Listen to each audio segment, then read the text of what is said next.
Hey folks, so as some of you know, I got a new food dehydrator 3 days ago. I did a video on it a couple days ago on the unboxing and just talking about it a little bit. It is the Excalibur 3900B. It's a 9-tray food dehydrator. It's much bigger, much nicer than my old Salt Invider Pro that I've been using for about 7 or 8 years. It served me well.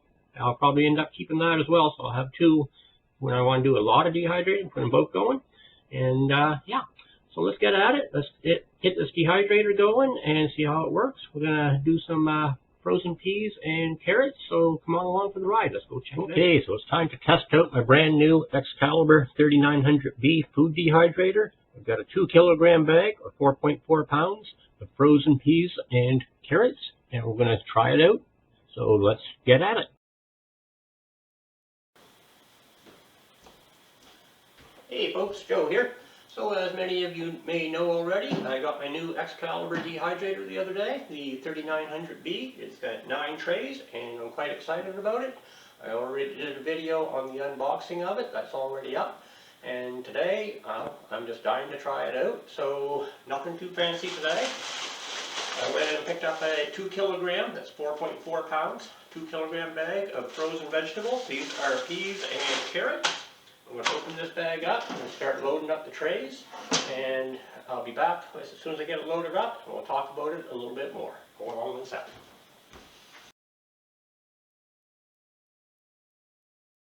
Hey folks, so we're just about finished loading up the dehydrator here. 9 trays, got 8 trays loaded right now.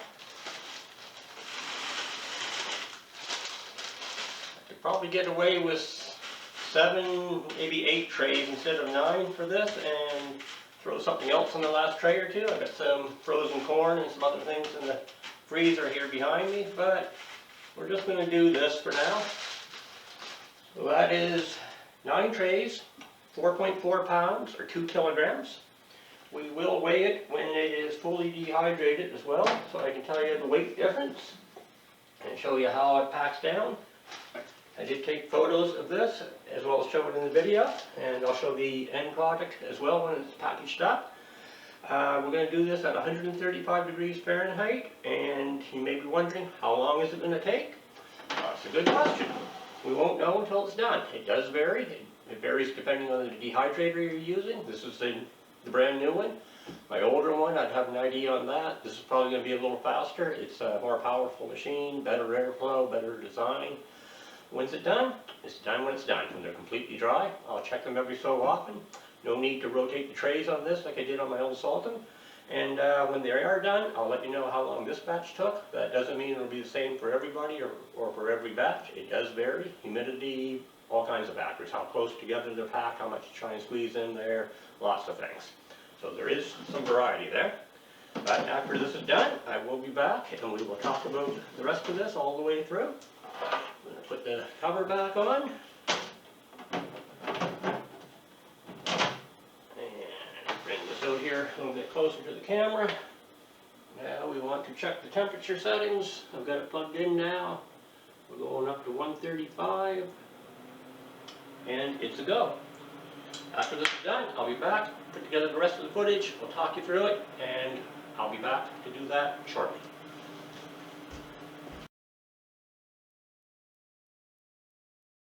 And the dehydrator is all loaded up, set to go. A little bit of added footage here. Disconnected the camera from the tripod after doing the last clip. And we're just sliding these trays back in. I'll talk about what I'm going to use this for later on in the last part of the video. Back on there. And turn her on.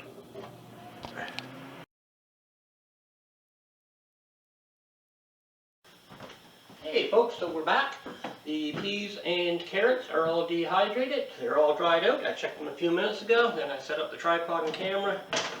And we're now ready to go through the rest of this. Put the cover away. And I'll slide out a couple trays here so you can get a look. So there's 9 trays. Actually, I'm going to pop one right out here. I'm not going to tilt it too much or I'm going to spill these all over the floor. It just hopefully that shows up on the camera. If not, I'll just edit this part out. That's fine.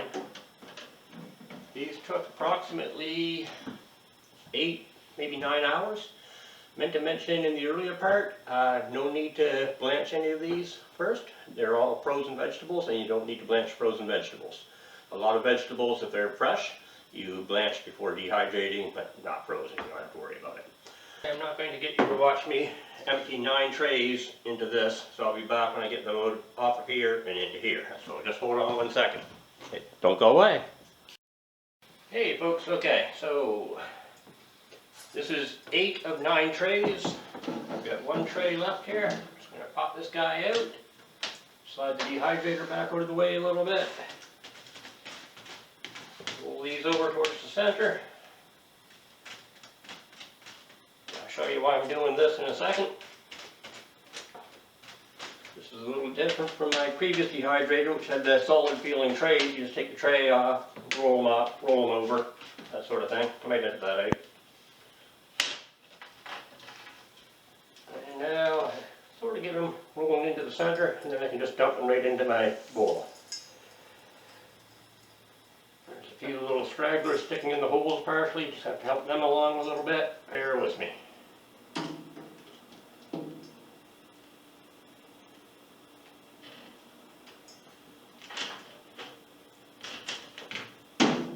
So that's all 8 trays. Got a couple little strays here that fell through. And I also had a few strays fell through inside into the bottom of the dehydrator. I'm not going to worry about those. Holes on the mesh, they are quite fine. As you can see, I'll take that right out there. But small things will get through, and I wouldn't be doing sauces on those either. What I do have coming is a set of 9 silicone trays cut to fit this. Excalibur makes them. They sell them, I think it's 3 for about 35 bucks here in Canada. Probably a little cheaper in the States. I found another brand cut to fit the Excalibur as well. 9 for, I think it was 20 bucks. Anyways, I won't put the link in this video for those.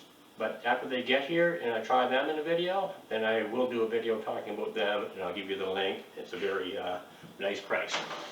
So I'm going to set the dehydrator aside. Move my trays, put them up here for now. After I'm done shooting this video, I'll clean up the inside of here and put this away. Right now, we're going to weigh this guy. Get my glasses so I can see. Nice look at that. Doesn't that look great? It started out as 2 kilograms, which is 4.4 pounds.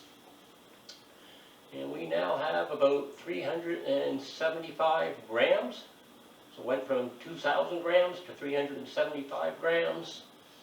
If you like pounds, a little under 3/4 of a pound. So a huge weight difference. Doesn't matter if you're just using it for use at home, if you're using it for canoe tripping, backpacking, bicycle touring, that sort of thing. The weight difference is huge. Plus it won't go bad if you're on a multi-day trip. We're heading into winter now. I don't know if we'll be doing any more camping until spring. This stuff will probably get used in the next few months here at home. I toss it in soups, I can toss it in sauces. I can put some in a pot, put a little water in, put it on the stove, let it heat up, and it will rehydrate quite quickly. Just from that, then drain it just like you normally would. It can be used as a side dish. Maybe put a little butter, some salt and pepper on it. It's going to be awesome. Anyways, just to review. Frozen vegetables, no need to blanch first. Load them right onto the tray. Don't have to thaw them first. They can thaw out once your dehydrator is running. Load them into your trays, space them out a little bit. 135 degrees Fahrenheit, turn her on, walk away. You don't have to rotate the trays like you do with the circular round ones that have the fan blowing up from the bottom. This blows from the back, right on through, and no need to shuffle your trays around. How long does it take? That varies. There is no set time. Some people will say this takes this long, this takes that long. Some books will even say that. That's just a guideline. There's too many variables depending on the size of the pieces, the dehydrator you have, humidity in the air. They are done when they are completely done and dry. Some of these, like, just grab a pea here. Bring it up close. I don't know if you'll be able to hear it. Yeah, you probably heard that little crunch. Completely dry. There is zero moisture in there. There is one more thing you can do to make it doubly sure. We'll talk about that here in a second. Canning funnel. Dehydrated peas and carrots. I love that sound.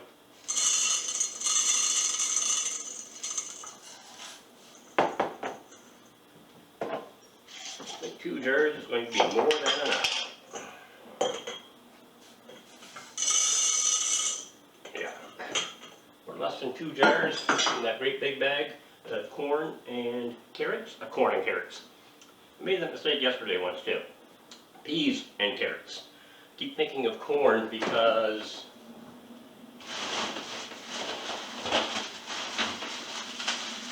I have about 1 kilogram of corn here and another bag in there. It's been in the freezer for a little while. I'm probably going to dehydrate that shortly as well. I may or may not do a video on that. I probably won't. Why not? The process is exactly the same as what I just did right here. Put a lid on this guy. And put a lid on this one. For the other step, you won't actually see, but it's called conditioning. This is, get the lid on nice and snug. No air is going to move around. I'm going to put this in the cupboard for a couple of days. Check it tomorrow, check it the next day. If you notice any condensation around, shake it up a little bit. If there's any condensation, or if you take the lid off and there's condensation on there, any little bit at all, it means it's not completely dry. Back into the dehydrator goes, put it on for another couple hours or so, make sure it's dry. Put it back into the jars, put a lid on it, do the same thing, make sure there's no condensation. That's called conditioning. Yeah, that's called conditioning, and that's the final step to just double check that it's good to go. This is my first time using the new Excalibur dehydrator. It's a 3900B. Won't be the last time. I'll probably have something else going on here within the next 2 or 3 days, so watch for another video coming up soon. The old dehydrator, my Sultan Vita Pro, that lasted me very well. I think I've had it for about 8 years, 7, 8 years. A lot of food has gone through that. Still works like a charm. I may give it to a friend, or I may just keep it as a spare. Sometime when I want to do a lot of stuff all at once, I can load them both up side by side. Hey, that might be a fun video as well. Do a video comparison of the two of them both in use. Okay. Yeah, you're right. I should do that, and I will. Anyways, I'm going to wrap this up for now. Hit the like button, leave any comments down below. There will be a link in the description box down below as well for the dehydrator itself. Hit the subscribe button too while you're at it. I appreciate that. We're just under 1,700 subscribers right now as I'm recording this.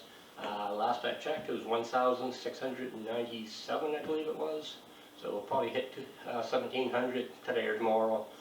Want to get to 2,000 as early in 2022 as we can, if not before, but it'll probably be February, something like that, at 2,000. It's going to be kind of cool. Anyways, I've been talking enough. I'm going to turn off this camera, put these away. I will check on them tomorrow and the next day for conditioning. Then I'm going to take the camera, go down to my computer in the office, put together the rest of this video. I've already got most of the video put together. I just have to put this in, and we are done. Talk to you later.